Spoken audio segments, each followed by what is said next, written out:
we are going to have a look at the hot chocolate heat pad, and I've already done the first couple of steps on this one. So the first step is to press these edges back, these seam allowances on both sides of your fabric panels.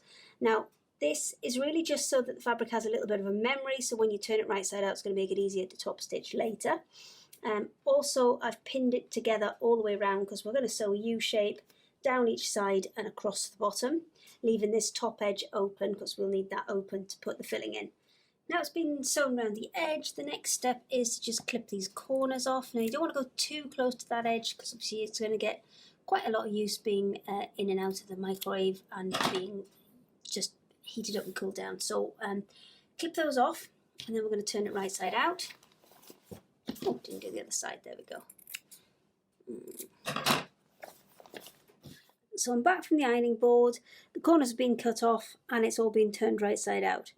Next step is to separate these bars off into separate pockets so that we can then fill it with rice. So it is worth spending a little bit of time just lining up those bottom bits before you sew that U-shaped piece, and then spending a little bit of time lining up these top bars.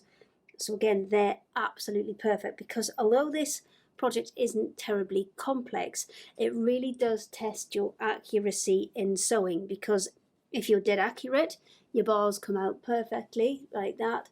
If you go off a little bit and you're a little bit wonky, you can see that one just starts to creep off a little bit. So it's a really good test of your accuracy and your skills, but really easy to make a nice project with this. So I'm going to go ahead and stitch these down.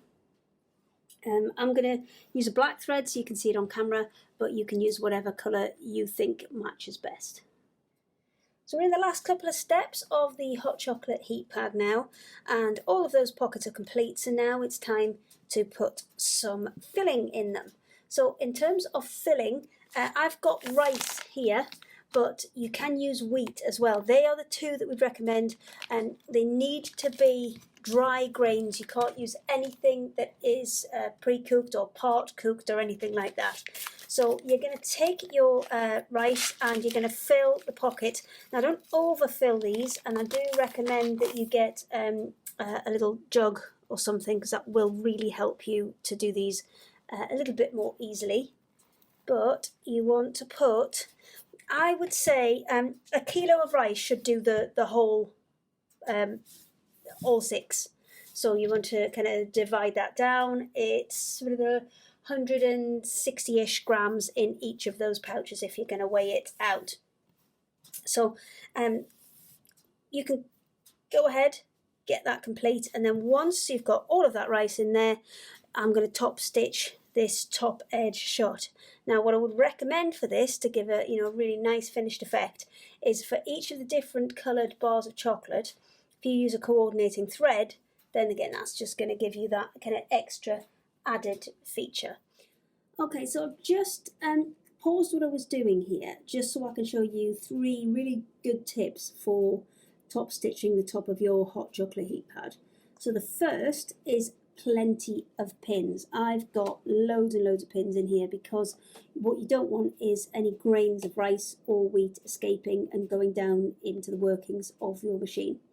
So once you've got loads of pins in, then you are going to kind of sew it the wrong way around. Usually we recommend sewing everything with the bulk of the weight over to the left hand side of the machine.